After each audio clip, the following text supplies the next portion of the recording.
Hello everyone, welcome to संविदा वर्ग 3 online classes. Guys, आज के क्लास में हम बाल विकास के 15 मोस्ट इम्पोर्टेंट क्वेश्चन स्टडी करने वाले हैं, जिसके आपके एग्जाम में आने के मैक्सिमम चांस हैं। तो गाइस, वीडियो को कंप्लीट ज़रूर देखें।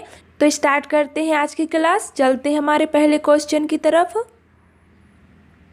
टर्मन के अनुसार 90 से 100 बुद्धि लब्धि का बालक माना जाता है। टर्मन के अनुसार जिसकी 90 से 100 बुद्धि लब्धि होती है, ऐसा बालक माना जाता है। आपके लिए 4 ऑप्शन दिए गए हैं: सामान्य बुद्धि, मंद बुद्धि, श्रेष्ठ बुद्धि और क्षीण बुद्धि। करेक्ट आंसर है ऑप्शन नंबर 1, सामान्य बुद्धि। ठीक है, टर्मन के अनुसार 90 से 100 बुद्धि लब्धि का बालक सामान्य बुद्धि का माना जाता है। गाइस, टर्मन द्वारा बुद्धि लब्धि की अवधारणा का प्रतिपादन किया है, याद रखना। चलिए अगला प्रश्न। और यदि आपको आंसर पहले से पता है तो हमें कमेंट बॉक्स में कमेंट करके ज़रूर बताएं। हाल का सिद्धांत निम्न में से किसकी व्याख्या करता है? 4 ऑप्शन है: अधिगम में अभिप्रेरण की भूमिका, बुद्धि की प्रकृति, मूल्यों का विकास या फिर किशोरों का मनोविज्ञान। तो यहाँ पर हमारा करेक्ट आंसर हो जाएगा ऑप्शन नंबर 4, किशोरों का मनोविज्ञान। ठीक है, हाल का सिद्धांत किशोरों में मनोविज्ञान की व्याख्या करता है। गाइस, एक बात और नोट कर लीजिए, हॉल एक ऐसे मनोवैज्ञानिक थे जिन्होंने पहले अमेरिका में किशोर अवस्था का अध्ययन किया था। तो ऑप्शन नंबर 4 हमारा बिल्कुल करेक्ट आंसर हो जाएगा। चलिए नेक्स्ट क्वेश्चन। गाइस, यदि आपको वीडियो पसंद आए तो वीडियो को लाइक ज़रूर कर दें, और चैनल को अभी तक सब्सक्राइब नहीं किया है तो चैनल को सब्सक्राइब भी कर लें। मानव व्यक्तित्व के मनोलैंगिक विकास को निम्न में से किसने महत्व दिया था? ऑप्शन है हॉल, कमेनियस, हॉलिंगबर्थ, फ्रायड। तो देखिए, मानव व्यक्तित्व के मनोलैंगिक विकास को फ्रायड ने महत्व दिया था। तो ऑप्शन नंबर 4 हमारा बिल्कुल करेक्ट आंसर हो जाएगा। और इन्होंने इड, ईगो व सुपर ईगो की अवधारणा भी दी थी, मतलब कि इदम अहम पराहम, याद रखना। चलिए नेक्स्ट क्वेश्चन। मनोविज्ञान की प्रथम प्रयोगशाला को किसने स्थापित किया था? जो मनोविज्ञान की प्रथम प्रयोगशाला है उसे किसने स्थापित किया? तो आपके ऑप्शन है Sigmund, W won't, Pavlov, Watson. तो देखिए, मनोविज्ञान की प्रथम प्रयोगशाला को डब्ल्यू वोंट ने स्थापित किया। तो यहाँ पर ऑप्शन नंबर 2 हमारा करेक्ट आंसर हो जाएगा। और एक बात और नोट कर लीजिए, मनोविज्ञान की जो प्रथम प्रयोगशाला है इसे 1879 में जर्मनी में स्थापित किया गया था। ठीक है, नेक्स्ट क्वेश्चन। गेस्टाल्ट मनोविज्ञान की आधारशिला किसने रखी थी? गेस्टाल्ट मनोविज्ञान की जो आधारशिला है उसे किसने रखा? तो आपके ऑप्शन है Max Wertheimer, Franz Brentano, Edgar Rubin, Kurt Lewin. तो यहाँ पर हमारा करेक्ट आंसर हो जाएगा ऑप्शन नंबर 1, मैक्स वथीमर। देखिए, गेस्टाल्ट मनोविज्ञान की आधारशिला 4 जर्मन मनोवैज्ञानिक, पहले हैं मैक्स वथीमर, वोल्फगैंग कोहलर, कुर्ट कोफका और लेविन ने रखी थी।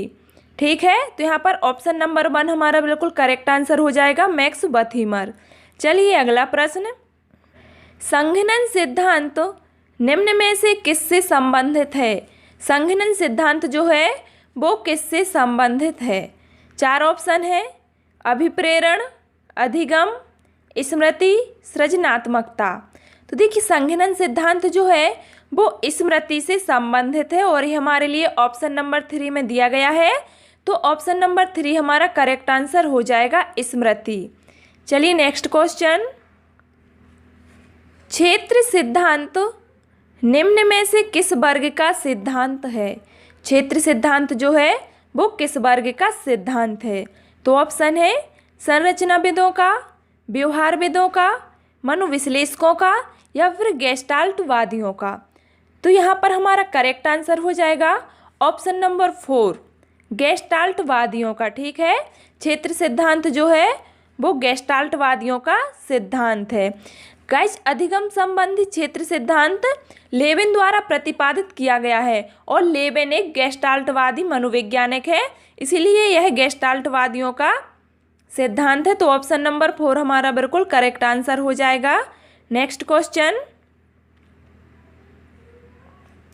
खालिस्तान बैटरी का प्रयोग निम्न में से किसके मापन हेतु किया जाता है? ऑप्शन है रुचि, व्यक्तित्व, बुद्धि, अभिक्षमता। तो यहाँ पर हमारा करेक्ट आंसर हो जाएगा ऑप्शन नंबर 3, ठीक है, बुद्धि। देखिए, भाटिया बैटरी बुद्धि मापने के लिए प्रयोग किया जाता है और भाटिया द्वारा भारत में बुद्धि परीक्षण का निर्माण किया गया था और यह एक शाब्दिक बुद्धि परीक्षण है, याद रखना, क्योंकि कभी कभी इस तरह से भी परीक्षा में पूछ लिया जाता है। तो नेक्स्ट क्वेश्चन देख लेते हैं अब क्या है। वेरी आईएमपी क्वेश्चन है गाइस, कई बार परीक्षा में आ चुका है।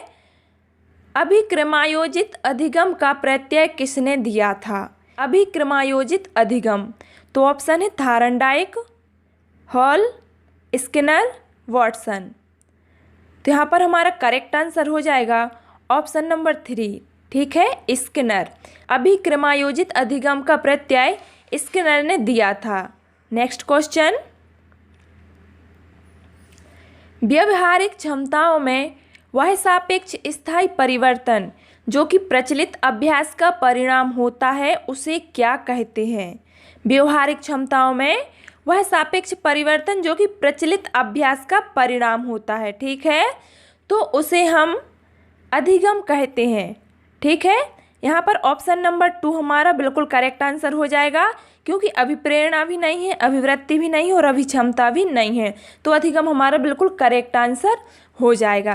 देखिए, सीखना या अधिगम एक ऐसी प्रक्रिया है जिसके द्वारा अनुभूति या अभ्यास के फलस्वरूप व्यवहार में अपेक्षाकृत स्थायी परिवर्तन होता है, ठीक है। तो ऑप्शन नंबर 2 अधिगम हमारा बिल्कुल करेक्ट आंसर हो जाएगा। चलिए अगला प्रश्न, संज्ञान किस बुद्धि के सिद्धांत का हिस्सा है? संज्ञान, ऑप्शन है समूह कारक सिद्धांत, प्रतिदर्श सिद्धांत, गिलफोर्ड का सिद्धांत या फिर फ्लूइड तथा ब्रिस्टलाइज्ड का सिद्धांत। तो यहाँ पर हमारा करेक्ट आंसर हो जाएगा ऑप्शन नंबर 3, गिलफोर्ड का सिद्धांत, ठीक है, 3 इज राइट आंसर।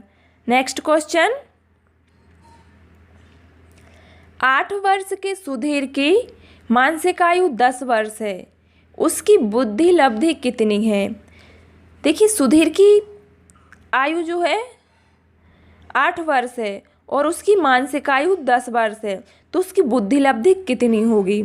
ऑप्शन है 100, 80, 110, 125। तो यहाँ पर हमारा करेक्ट आंसर हो जाएगा ऑप्शन नंबर 4, 125। 8 वर्ष के सुधीर की मानसिक आयु 10 वर्ष है, तो उसकी बुद्धि लब्धि 125 होगी। नेक्स्ट क्वेश्चन, संवेग का कौन सा सिद्धांत इस विचार को मानता है कि संवेगात्मक अनुभव संवेगात्मक व्यवहार पर आधारित हैं? ऐसा कौन सा सिद्धांत है जो इस विचार को मानता है कि संवेगात्मक अनुभव संवेगात्मक व्यवहार पर आधारित है? तो ऑप्शन है हाइपोटोलसिक सिद्धांत, जेम्स लैंग सिद्धांत, सब्रियता सिद्धांत या फिर अभिप्रेरण सिद्धांत। देखिए, यहाँ पर हमारा करेक्ट आंसर हो जाएगा ऑप्शन नंबर 2, जेम्स लैंग सिद्धांत, ठीक है। इस विचार को मानता है कि संवेगात्मक अनुभव संवेगात्मक व्यवहार पर आधारित है। एग्जाम्पल के लिए, जैसे कि यदि व्यक्ति बाघ या भालू को देखकर नहीं भागता है तो उसमें डर की अनुभूति नहीं होती है, ठीक है। तो यहाँ पर जेम्स लैंग का सिद्धांत हमारा करेक्ट आंसर हो जाएगा। चलिए नेक्स्ट क्वेश्चन, किसी इच्छा या आवश्यकता में रुकावट पड़ने पर उससे उत्पन्न होने वाला सामवेगिक तनाव कहलाता है। जब किसी इच्छा या आवश्यकता में रुकावट पड़ जाती है तो उससे जो सामवेगिक तनाव उत्पन्न होता है उसे क्या कहेंगे? तो ऑप्शन है कुंठा, द्वंद्व, चिंता, तनाव। तो यहाँ पर हमारा करेक्ट आंसर हो जाएगा कुंठा, ठीक है। किसी इच्छा या आवश्यकता में रुकावट पड़ने पर उससे उत्पन्न होने वाला सामवेगिक तनाव कुंठा कहलाता है। तो तो option number 1 is right answer. Next question, Kohlberg का सिद्धांत निम्न में से किस विकास से संबंधित है? कोहल वर्ग का सिद्धांत किस विकास से संबंधित है? तो यहाँ पर हमारे लिए 4 ऑप्शन दिए गए हैं, सामाजिक विकास, भाषा विकास, नैतिक विकास, शारीरिक विकास। तो हमारा करेक्ट आंसर हो जाएगा ऑप्शन नंबर 3। ठीक है, कोहल वर्ग का सिद्धांत नैतिक विकास से संबंधित है। गाइस, कोहल वर्ग का एक तर्क है कि नैतिक विकास संज्ञानात्मक विकास के समांतर चलता है, परंतु उसके लिए आवश्यक शर्त नहीं है। तो यहाँ पर ऑप्शन नंबर 3 हमारा बिल्कुल करेक्ट आंसर हो जाएगा। तो गाइस, आज की क्लास में मैंने 15 मोस्ट इम्पोर्टेंट क्वेश्चन इंक्लूड किए थे जो आपको वीडियो के माध्यम से बता दिए हैं। तो यदि आपको वीडियो अच्छा लगा हो तो वीडियो को लाइक कर दें और चैनल पर नए पधारे हैं तो चैनल को सब्सक्राइब जरूर कर लें। Thanks to watching this video. मिलते हैं नेक्स्ट क्लास में।